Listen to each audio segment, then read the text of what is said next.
ahead and get started. I think there are still some people wandering in, but I want to reward the people who showed up here on time, so I'm going to go ahead and get started. I'm Tom Kuhn. I'm a psychiatrist in the outpatient clinic here at Holland Hospital. That's a picture of the hospital. Our clinic is down the street just a little bit.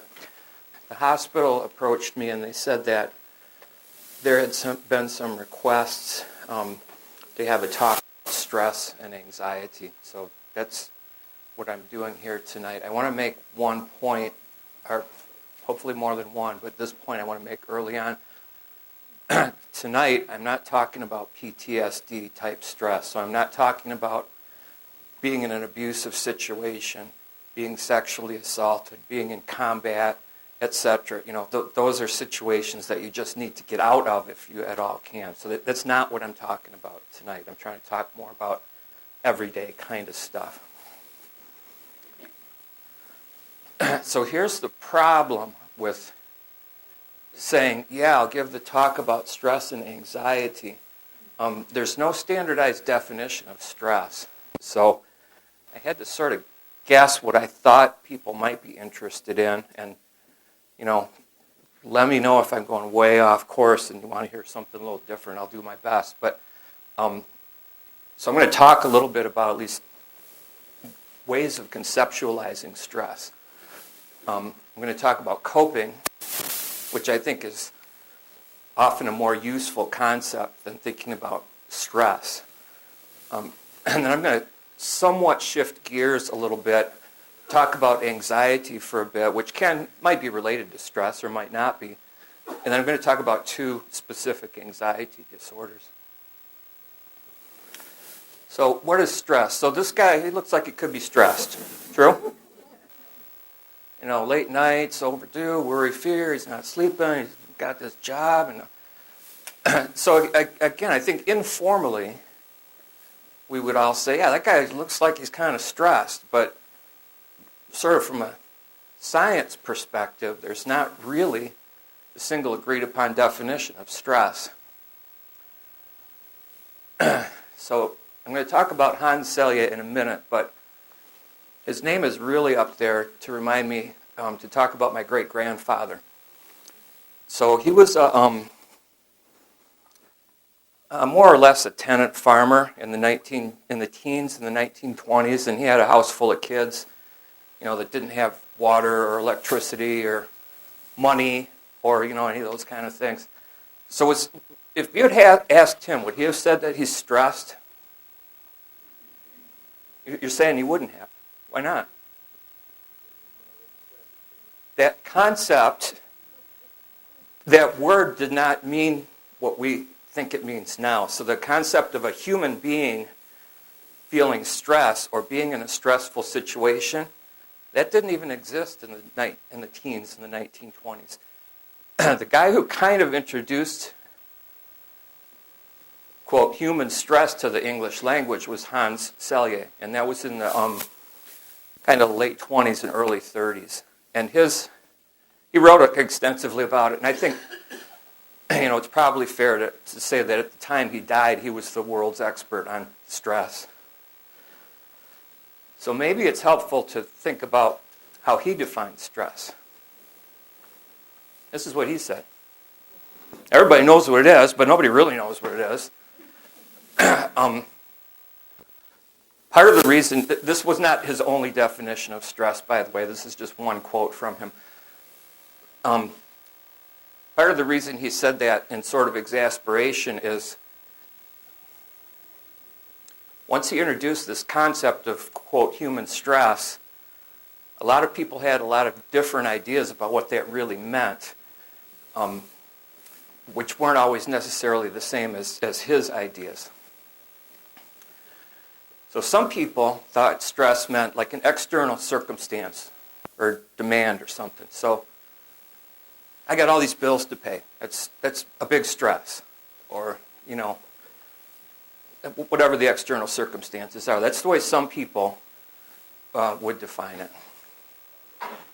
Other people might define it as the way an individual responds to these external circumstances. So sort of like I'm feeling really stressed out today because I got to give this talk and I got to, get my kid to bed and all this other. So is the stress, the external event that's happening, or is it my response to the stress, to the external event? And sort of more or less in the 80s, but this is still going on, the scientists talk about, quote, stress hormones, which I'll talk about in a little bit. And again, everybody's got a different idea, I think, what stress is. Now, it turns out there actually is somebody who knows what stress is, and that's the mechanical engineers. So sigma, which they use for stress, is a force applied over a cross-sectional area. And that concept has been in physics for about more than 300 years.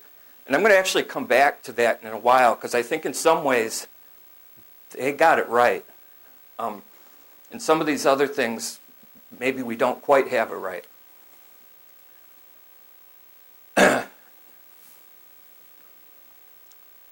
So people who thought of stress as an external circumstance or demand or situation might have included these guys, Holmes and Ray. So they did their stuff like in the 50s and the 60s. So they had this concept of life change units. So their idea was that if you went through a bunch of changes, that somehow predisposed you to illness and other bad stuff. So they came up with this scale. The way it started was they arbitrarily said, don't ask me how they came up with this. I didn't come up with it, so don't blame me. They said marriage is 50 on this life change scale. We're just going to say arbitrarily marriage is 50. And then they listed a whole bunch of other things, and they asked people, if the stress or the change involved with marriage is at 50, where would these other things rate? So, death of a spouse is 100. Okay, I can buy that. That's a pretty big deal. There's a lot of marriage kind of stuff in here. So, divorce is a 73, separation 65, but marital reconciliation is 45. So, at least according to this scale, getting back together is kind of almost as bad as breaking up. So here's one that I think people, would agree is pretty stressful. If your house gets foreclosed, I wouldn't argue with that. Taking out a mortgage is actually more stressful than getting foreclosed. And the way I would think about it, at least, sometimes taking out a mortgage is a happy event. Getting foreclosed is virtually never a happy event. But, there's stresses with the mortgage, but it's also something that, it's the American dream, is to have a house, right? Outstanding personal achievement is almost as bad as getting foreclosed. And again, I would make the argument that outstanding personal achievement may be a good thing. And then et cetera, other things. So retirement's 45.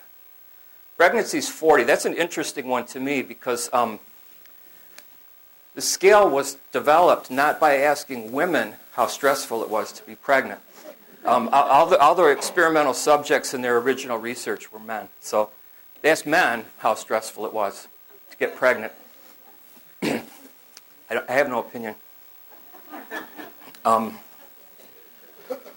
Change in recreation.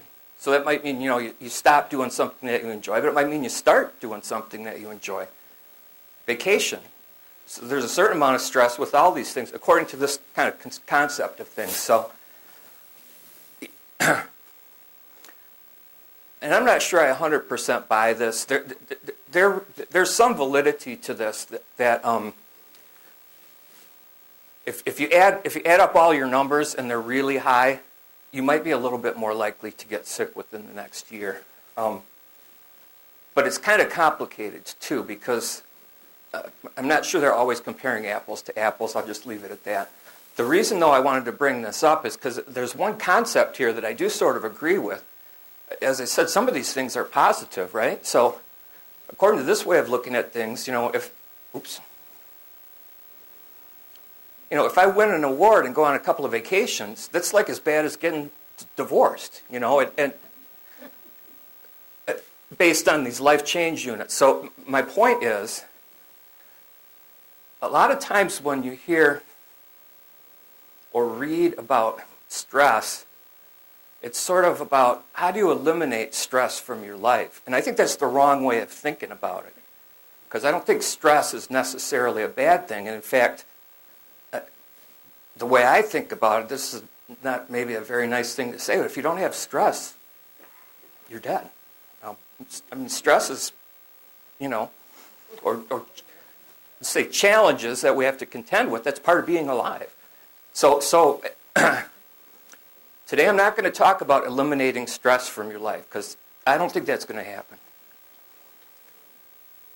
So another way to think about stress is not, what are the external circumstances, but what's my response to those circumstances?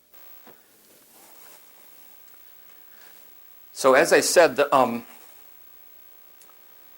back in about 83, to the best of my knowledge, at U of M, was one of the original leaders in this stress hormone thing. And I won't make editorial comments about it. I have some opinions, but so the idea is cortisol and other stuff goes up when you're stressed.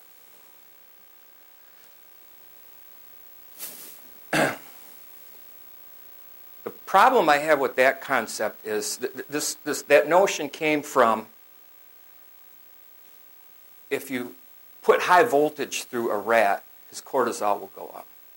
Or if you set him on fire, his cortisol will go up. And so the researchers have concluded, okay, these are stress hormones because when you're stressed, they go up. Therefore, when you're a human and you're exposed to what we're informally calling stress, cortisol will go up. And I'm not sure I exactly see it as being that straightforward, but my point is those researchers would say stress is defined by your hormones. If cortisol goes up, then it's stress by definition. Cortisol and other stuff. Has anybody seen this curve before? This is a performance versus... I picked this out of a book. I'm sorry I didn't attribute it to the book that I picked it out of, and I don't remember. So this is not mine. I apologize for stealing somebody else's work. This is a graph of performance versus stress. And,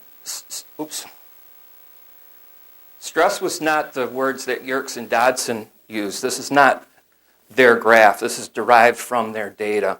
Because these guys were, like in 1908, they were doing this work. So what they did, so that whole concept of sort of like human stress wasn't really part of the English language. They taught rats to go through a maze. And once the rats learned how to do it, then they got the idea, could we get them to do better than their baseline?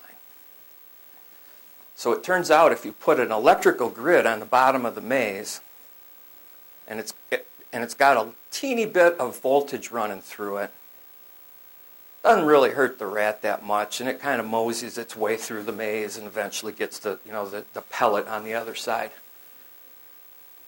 So that's this. So they thought of it as arousal, not stress, but contemporarily this curve is often conceptualized as stress versus performance. So those are the rats down here. They're not really being shocked much. They don't have a huge incentive to get through the maze. When they get through it, It's fine. And the other extreme is you put, 40,000 volts through it. I've been exaggerating, but if you really crank up the electricity in the maze, the rats are sort of like panicked that they're just running and scurrying in scattered directions and not actually negotiating the maze. So their performance is poor too. It takes them a long time to get through it because they're just all scattered. And if you put like a moderate amount of electricity into the floor of the maze, that gives them enough motivation to want to get out of there, but not so much electricity that they can't sort of think straight in whatever way a rat thinks about things.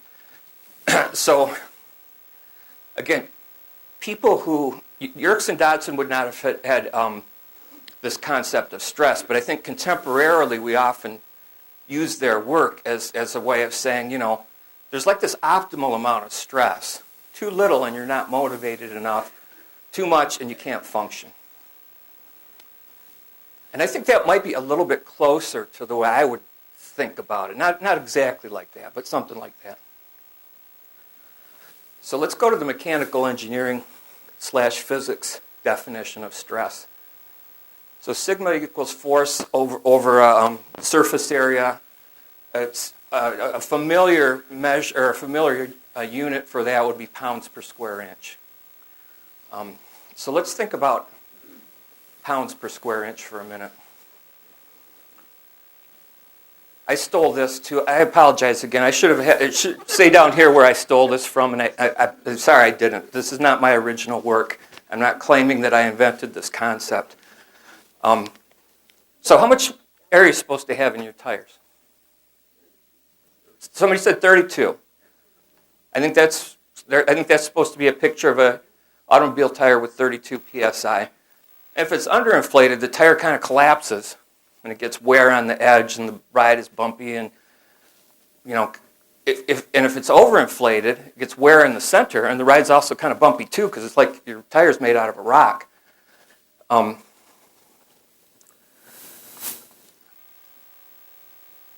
Again, I think this is getting closer to the way I think about this topic.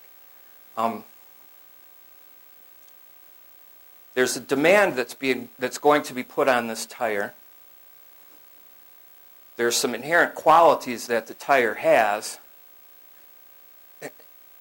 And there's a sort of a balance that kind of works out the best. So somebody said 32 psi. That's what my car says on it, on the door pillar.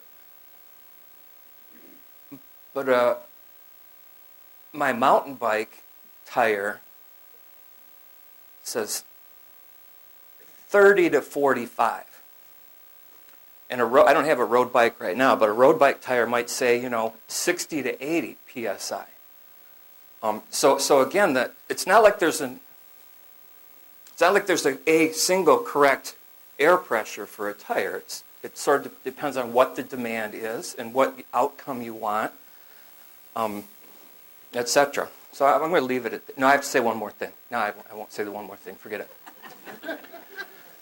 So instead of stress, I want to move on to coping, because again, not everybody agrees with what stress even means. Coping, in my view, is a more useful kind of a concept if we're trying to get through life. This is my definition. I did make this up. And the nice thing about some of these things that don't necessarily have really clear definitions is if you just make it up, nobody can really argue with you, because I can say, this is my opinion of what coping is, and none of you can say, well, no, that isn't your opinion of what coping is. It is what it is. So this is my way of thinking about it, but other people would have different ways of thinking about it, and I wouldn't necessarily say they're wrong. But so some sort of balancing act between what are your external circumstances, or what are the demands being put on you, what are your own resources, and what's the desired outcome. That's kind of the way I think of coping. So again, the next slide is going to be what I view as the most important idea. No one can cope for you. So however you end up balancing these external circumstances and the desired outcome and whatever, that's kind of on you. And at least what I see, in my clinical practice, and I'm not trying to criticize anyone when I say this, I'm just trying to make a point. The people who are the most disappointed, I think, as a broad generalization, are the ones who want me to fix their problem for them. Because I can't do that. And some people come to see me with really horrific problems, and I can't fix them. So, it's kind of on the person to figure out how to cope. And that's easier said than done. I'm not saying it's easy to cope. I'm just saying having a mindset of, I need to figure out how to cope with this situation, I think is more useful than having a mindset of, gee, I wish the situation would go away, or or give me a pill to make this situation better or what have you. And I prescribe medication all day, every day, so I'm not criticizing medication. So this I sort of stole from other people, but not 100% stole it. But I sort of did. There's a reason I want to lay this out a little bit, because we're going to do an exercise next. So proactive coping means planning ahead to prevent the problem from happening so that I don't have this, quote, stress to deal with in the first place. And you can't always do that, but that's the concept of proactive coping. Then other subsets of coping fall into the reactive coping. So I'm already in this, quote, stressful situation. What do I do? So problem solving means I figure out how to fix that stressful thing so it's not there anymore. So problem preventing is preventing it from happening in the first place. Problem solving is figuring out how to fix it so it goes away. But you can't always make your problems go away, right? If I'm getting foreclosed, I can't just make that go away. It's there. So other ways of coping are emotion focused. So that has to do with managing my emotional reaction to this situation so that at least I can function optimally under the circumstances. Or appraisal focused. Appraisal focused is sort of, at least the way I think about things, it's sort of related to what one would do in cognitive behavior therapy. Appraisal focused means maybe I need to rethink the way I'm conceptualizing this whole, quote, problem. Maybe it's actually not even a problem. Maybe it's only a problem because of the way I'm thinking about it. So to pull this out of the abstract and put it into the real world, I want you to help me with a situation that I have. Has anybody ever coached Little League softball? Okay. Is it easy? There's a reason I'm going to use this as an example. I understand this is a trivial example. Again, I see people all day who have lost a spouse, have serious health problems, have had their house foreclosed, et cetera, et cetera. And I'm not trying to say being a Little League coach is equivalent to that. The reason I want to use this as an example is just to kind of show how you might think about doing this in an example that's not particularly emotionally charged for me, and I think people will kind of know what we're talking about. So I'm going to kind of exaggerate how horrible and stressful this thing is, because I actually like being a Little League coach, okay? But for the purposes of this exercise, I'm going to say what some of the stressors are. And again, I get it. This is trivial compared to what many people are dealing with. So, biggest girl on my team's this big. The littlest girl on my team is this big. And I'm not making that up. They're 7 and 8 year olds. The first practice, pacing around before the practice, pacing, worrying. Again, I'm kind of exaggerating some of this just to make a point, but my wife says, "You're really nervous about this, aren't you?" This was like 4 weeks ago or 6 weeks ago. I said, "Yeah, I'm nervous." And so what she tried to do was an appraisal-focused intervention. She tried to change my thinking a little bit, but I won because I didn't let her help me. So what she said was, "You know what, Tom?" First of all, I have to say, we know most of the girls on the team. They're all very sweet girls. We know most of the parents who are parents of the players on this team. They're all awesome parents. So again, I don't really necessarily need to be nervous about it, but I was. So what she said is, "Look at these girls. None of them is going to be a professional ball player." And she thought that would help me, to reappraise the situation and be less stressed about it. And of course, my response was, "I know they're not going to be professional ball players, and it'll be my fault because they didn't get good coaching." So that was the first practice. The second practice, I got there, And I didn't have my glove, which I usually have my glove at practice, but I don't absolutely need it because, I can catch a ball that a 7-year-old girl throws without a glove. But I also didn't have my daughter's glove. So that's kind of stressful for me. She's one of the players on the team. So that was the second practice. The third practice, I won't say where this was, but one of our local organizations has been generous enough to donate the use of their field. It's not a public field. It's a privately owned field, but they've been willing to donate it to us to use with some conditions on it, that we have to rake up the infield afterwards. They don't want us to make a big mess. And then they made it kind of clear, if you guys can't be responsible about this, then you can't use our field, which is reasonable. So our second practice was at that venue, and I showed up without a rake. And what's going to happen? I'm going to get everybody in Little League kicked off this field because I didn't bring the rake. So then in the third practice, my wife and my daughter were going to ride their bikes. So the practice was about less than a mile from our house. My wife and their daughter were going to ride their bike. My wife and my daughter were going to ride their bikes. I had to drive because I had a bunch of equipment in the car. Just as I walked out the door to get into the car, one raindrop hit the top of my head, and I'm going to sort of quote my father. I'm always the first one to know when it rains. So one raindrop hit the top of my head. It had been beautiful, sunny all afternoon, and I'm like, it's not going to rain. By the time I got to the field a mile away, the temperature dropped 10 degrees, and it was a downpour. And my wife and my kid are riding there on the bike. And I sat there for a while and figured out, is there something we can do in this much rain, or can I find some kind of shelter so we could at least do some drills? And finally I decided I just got to cancel this practice. But I didn't have the phone list of all the parents. And it wouldn't have mattered if I had the phone list, because I didn't have my cell phone with me.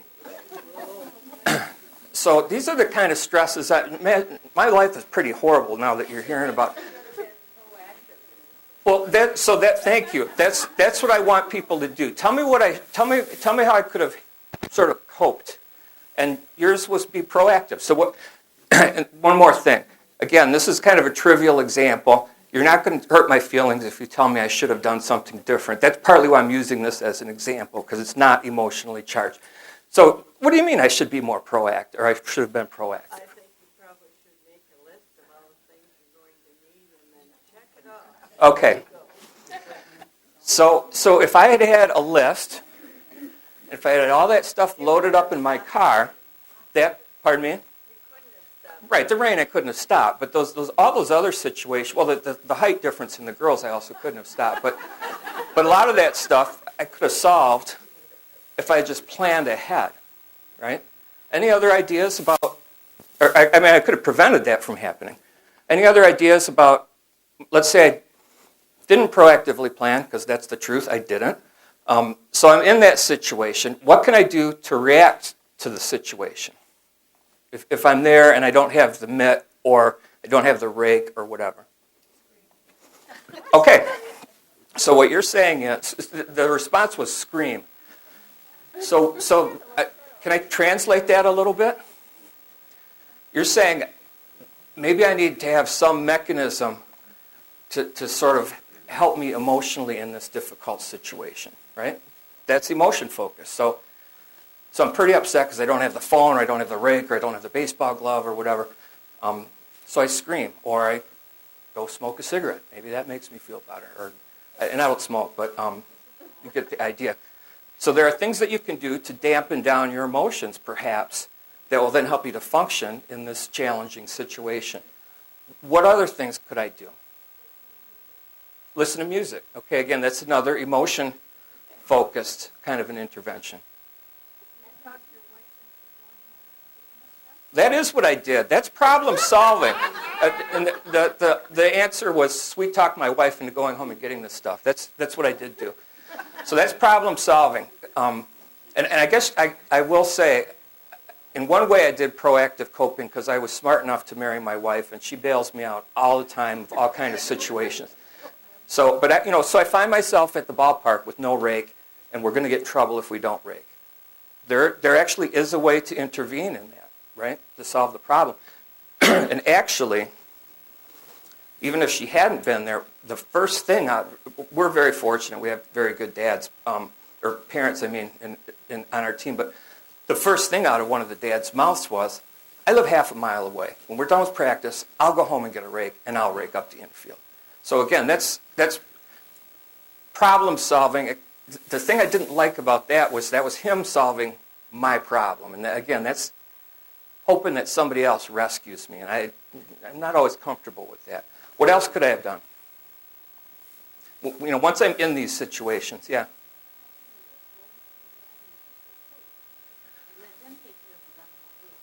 Okay, so thank you. And that might be an appraisal-focused approach. So the response was, maybe I should have had an assistant coach from the get-go so that these things would get taken care of. So here's my assumption.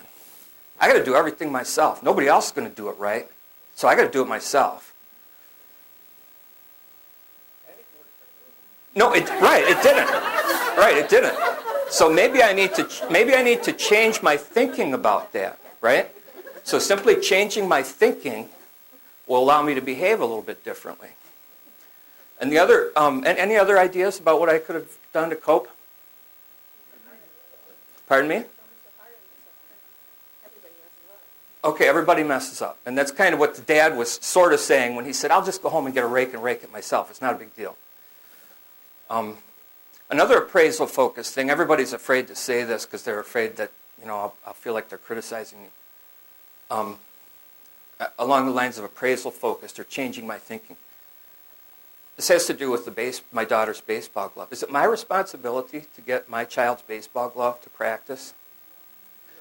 So if I'm working with an assumption that it's my job, the problem isn't really that I forgot the glove. The problem is that I was working with the wrong assumption.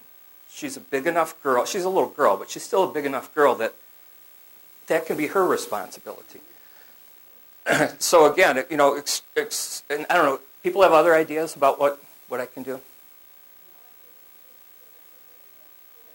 What's that? So delegate the jobs to the raking or what have you to the girls.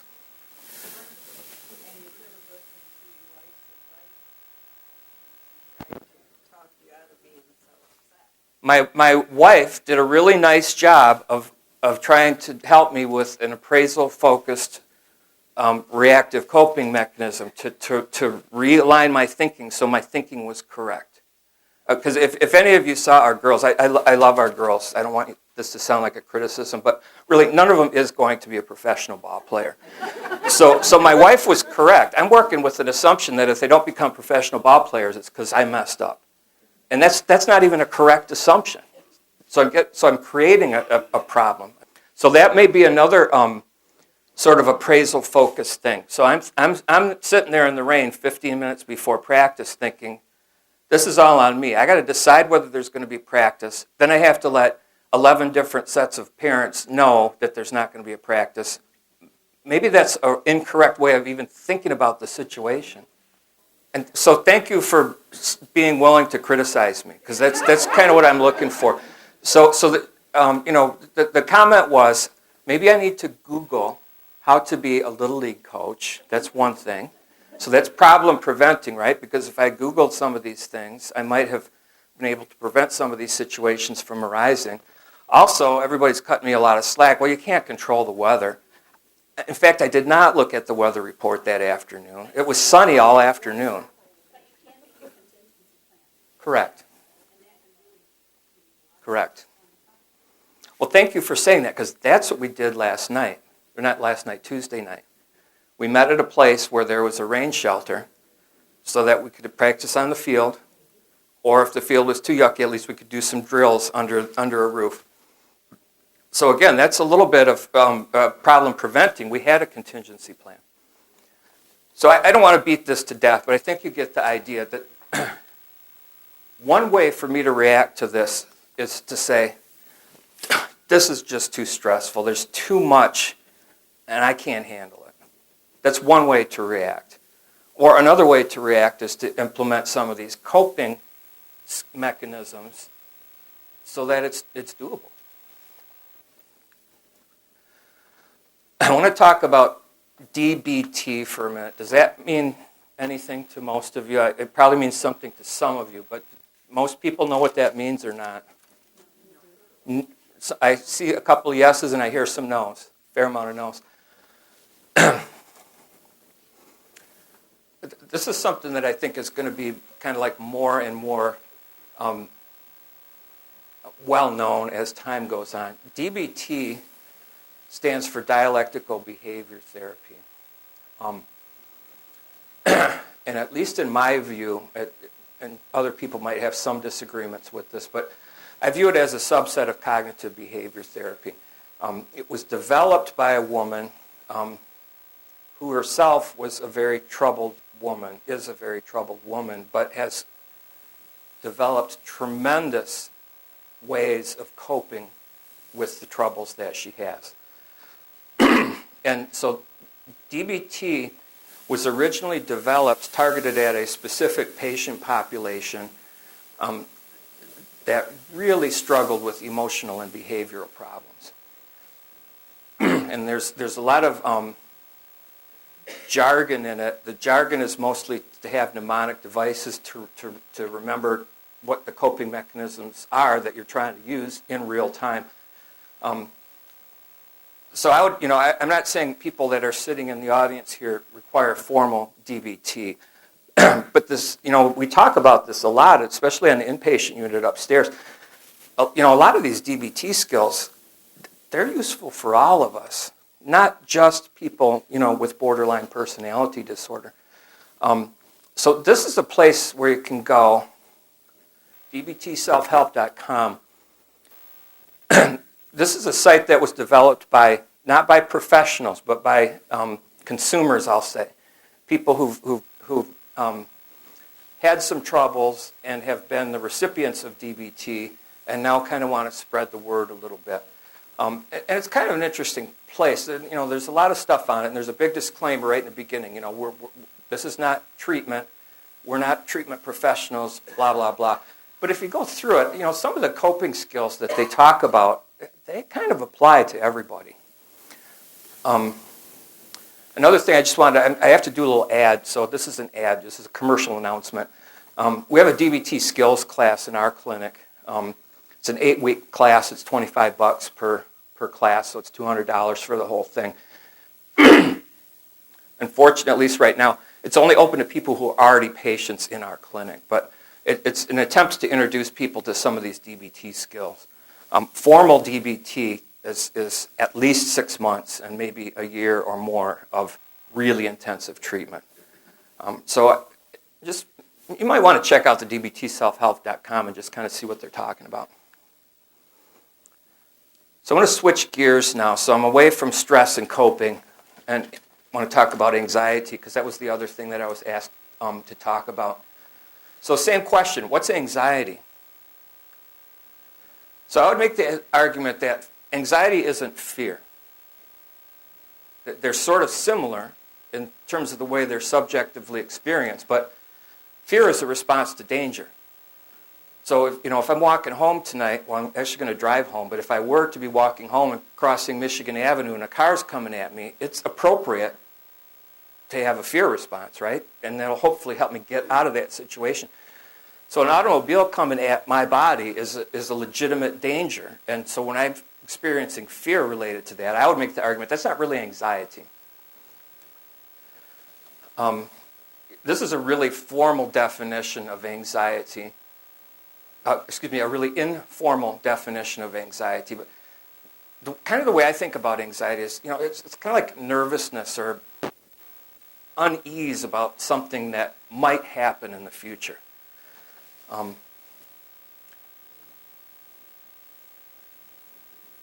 And I would make the argument that it's differentiated from fear because fear involves an imminent threat.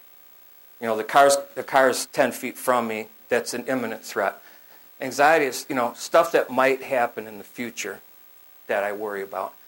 And anxiety is not, I would make the argument also, experiencing anxiety is not, experiencing anxiety, that's not pathology, that's not a disorder, that's just, we worry about stuff, right? We think about what might happen and we worry about it, and that in itself doesn't represent, a pathology. An anxiety disorder, again, this is kind of an informal, oversimplified definition, but excessive, irrational fear or dread that really sort of like dominates you and interferes with your function. That's the way I would think of as an anxiety disorder. And so I want to talk about two specific anxiety disorders tonight. We've got like 15 minutes left. And I'm probably not going to talk for that whole 15 minutes. We can do questions too. The reason I want to talk about these two, these are things that are very treatable, these two that I'm going to talk about. And sometimes frequently people don't even realize that they have this condition, or they're embarrassed to talk about it. So I want to show you a couple of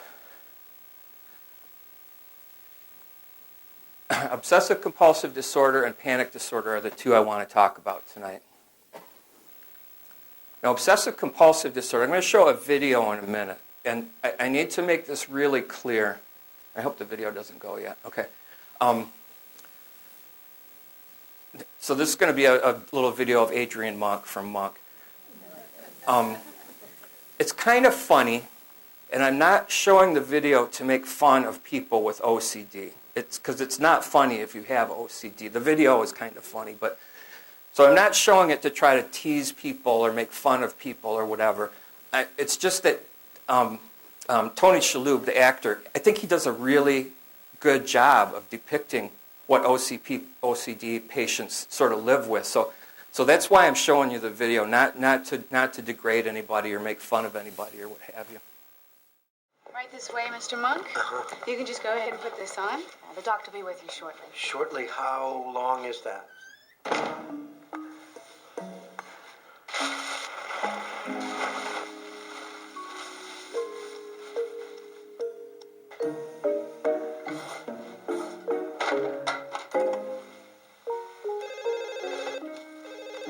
Hello?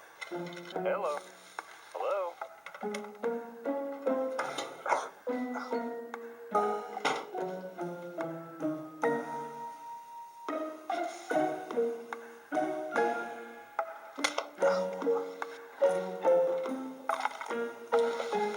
Well, Mr. Monk, it looks like everything is in order. Thank you. I did my best. So people with OCD have these intrusive thoughts that they just keep coming. And oftentimes they have behaviors to undo those intrusive thoughts that are kind of maladaptive. So that the sort of the classic example is the person with the contamination fear. So I've been holding this thing in my hand, and John Hopp was holding this thing on Monday, and he's a surgeon and he's around germs all the time. So I got to go excuse myself and wash my hands to get rid of John Hopp's germs.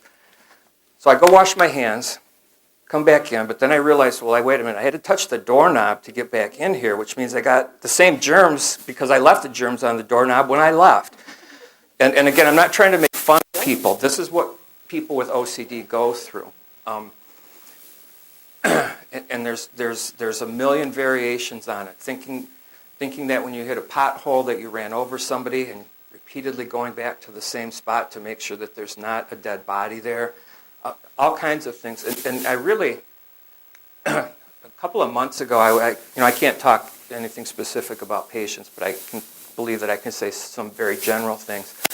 A couple of months ago, a guy said something to me that it just really sticks in my head. This is a guy I've known pretty much since I came here, patient, but known pretty much since I came here, which is almost 10 years ago, or more than 10 years ago, I can't remember. But he's got OCD. He's a pretty straight shooter. We have a very good relationship, I think, and I believe that he would say the same thing. And a couple of months ago, he said to me, you guys, when he said you guys, he was talking about clinicians, doctors, therapists, psychiatrists, whatever. He said, you guys have no idea how horrible it is to have OCD. And I said, what are you talking about? And he said, it's so embarrassing to even discuss it that we don't even tell you most of the stuff that we're doing or that's going through our head. And I'm not sure he speaks for everybody with OCD, but to me it was a useful thing to hear. People with OCD understand that their fears are irrational. And in fact, when John Hopp does surgery, he scrubs his hands first, and then he puts on 2 pairs of rubber gloves. It's not like he got germs all over this thing, right? So the person with OCD understands that these fears are irrational, but it doesn't mean they can make them go away. And just, again, I don't have OCD, so my patient is right. I have no idea what he goes through. The way I think about it, maybe I have just a teeny insight into it. You ever get a song stuck in your head? So yesterday, I was making smoothies for breakfast, and my wife was making lunch for our kid to take to school. And I started singing "The Sun Will Come Out Tomorrow," because my kid had been talking about Annie. And Margie, my wife, said, "Stop." She said, "I do not like that song. That song is cloying. I do not want to hear that during breakfast." And not 1 minute later, she was singing the song. And I said, "This is a double standard." And she said, "What are you talking about?" I said, "You told me I couldn't sing it, but you're singing it." She didn't even realize she was singing it. But what happened was I planted that seed in her head, and it was just going through her head, and all of a sudden she's singing it. So that's kind of a trivial example. I'm not saying she has OCD or I have OCD or anything like that. It's a trivial, minor example, and she stopped singing it after that. But that's kind of what it's like to have OCD. There's just this thing coming into your head constantly, and, one could argue, from a rational standpoint, well, just don't think about "The Sun Will Come Out Tomorrow" song. But it's not really that easy for people with OCD. There's circuits that are just kind of driving in a circular way.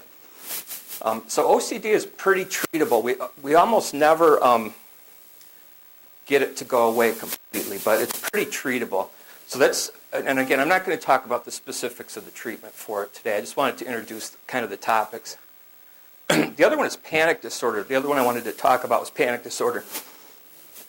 I was going to show a video for this one. I love this video, but I used to show it to my trainees when I was at Wayne State University. But I decided not to show it. It's from Analyze This. Robert De Niro having a panic attack. And kind of the first panic attack that's depicted in the movie, he's sitting in, so he's a gangster, and he's sitting in the restaurant that the gangsters own, drinking this, espresso or something, and his friend just got killed, his friend just got assassinated, and his business was at risk, and there's all this stuff going on. And all of a sudden he thinks he's having a heart attack. He can't breathe, his chest hurts, something just doesn't feel right.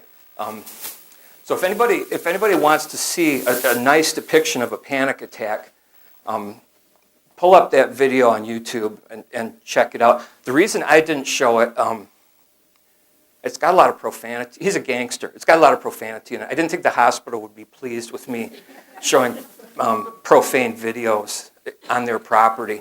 He just says a lot of naughty words while he's having this panic attack. And then he beats up the emergency room doctor who says you're having a panic attack.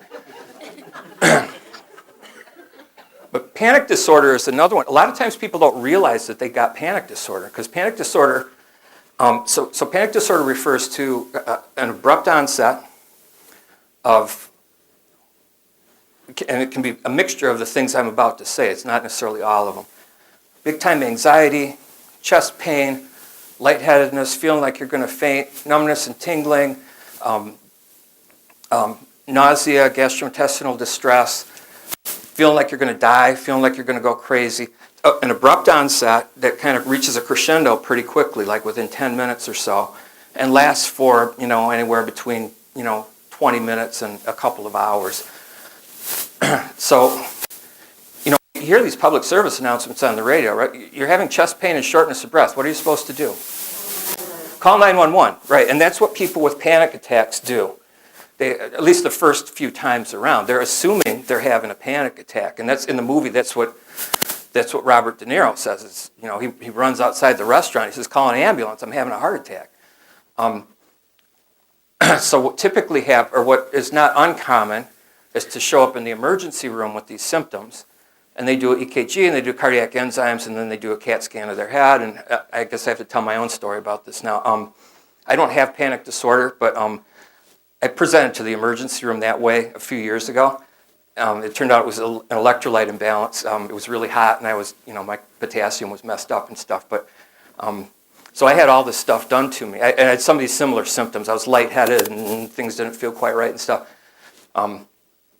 But now I can brag that I've had a CAT scan of my head, and it showed nothing. So anyways, that's what they do. They do what they're supposed to do. They do an EKG, they do cardiac enzymes, they might do brain imaging to make sure you're not having a stroke, stuff like that.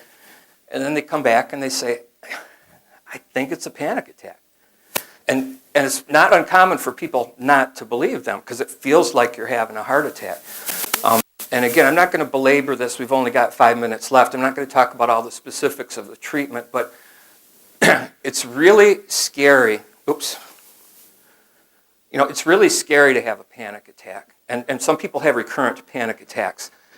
It's pretty treatable. It's not like we can make them go away entirely, but they're pretty treatable.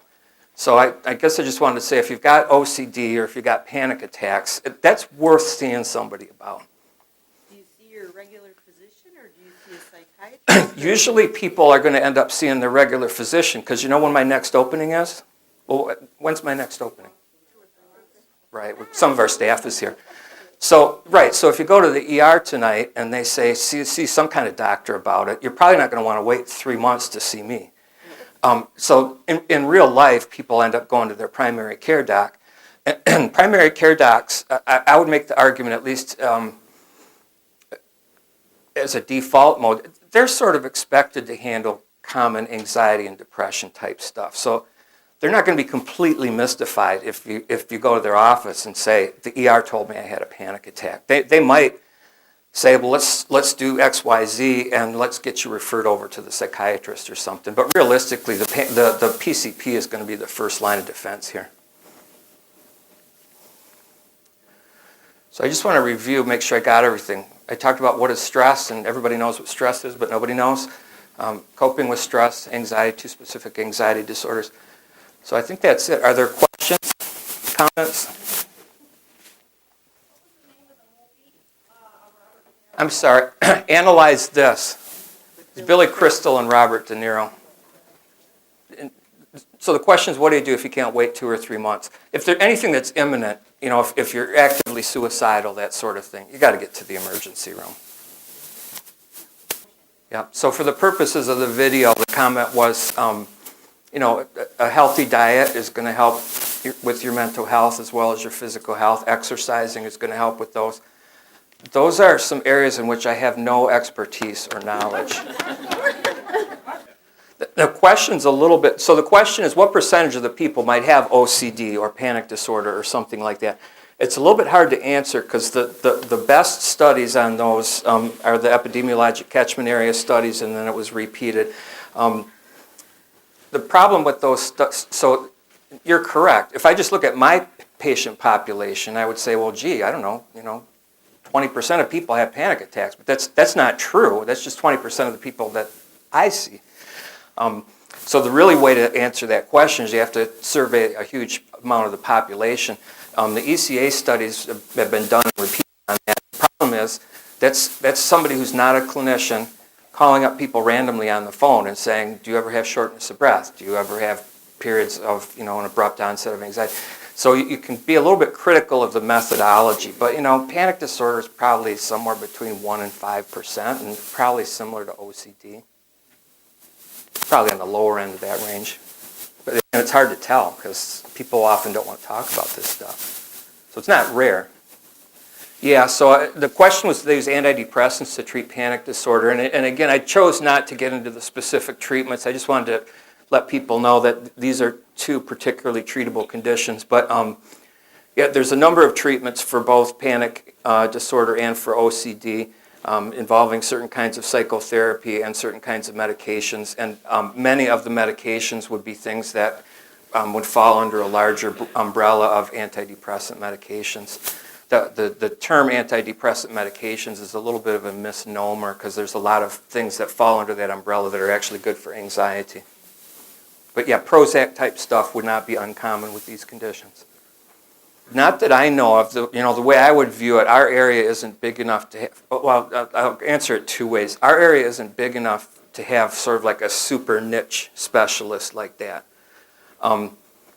So I don't think there's anybody who I would say has particular expertise in it. I mean, again, I treat it, my partners treat it, but I don't think anybody would put themselves forward as an expert. So that's my one answer, is I don't think our area is population-wise big enough to support somebody who narrowly specializes in that. The other thing I found is that, I'll tell you a secret. Some of you may have some insights into this, I don't know. So I worked at a university on faculty for 10 years before I came here. You know how you become an expert? You say, I'm an expert. That's exactly what you do. So a lot of times when people put themselves forward as having special expertise in something, because I'm a skeptical person, my question is always, do you really have special expertise, or is it just the way you're marketing yourself? But anyways, I don't think anybody around here would say they're an OCD, quote, expert. There's legitimate experts in Ann Arbor. That's a fair statement. I don't know who you're talking about. I don't know if you want to share who it is, but yeah, there's legitimate experts in Ann Arbor. And that's beyond people who are just saying they're an expert. So it's a type of psychotherapy. I just wanted to introduce the concept. It's a type of psychotherapy. It's very intensive. It's targeted at people who have kind of really difficult to manage moods, have a certain set of characteristics, often involving repeated deliberate self-harm and other coping mechanisms that aren't very healthy. Cutting, right? So, and it's a couple times, typically it's, a couple times a week or more of group, plus once a week or more of individual, and it's a 6-month block of time that you got to commit to ahead of time. Many people repeat that 6-month block. So it's a really intensive kind of a treatment. Dialectical behavior therapy is the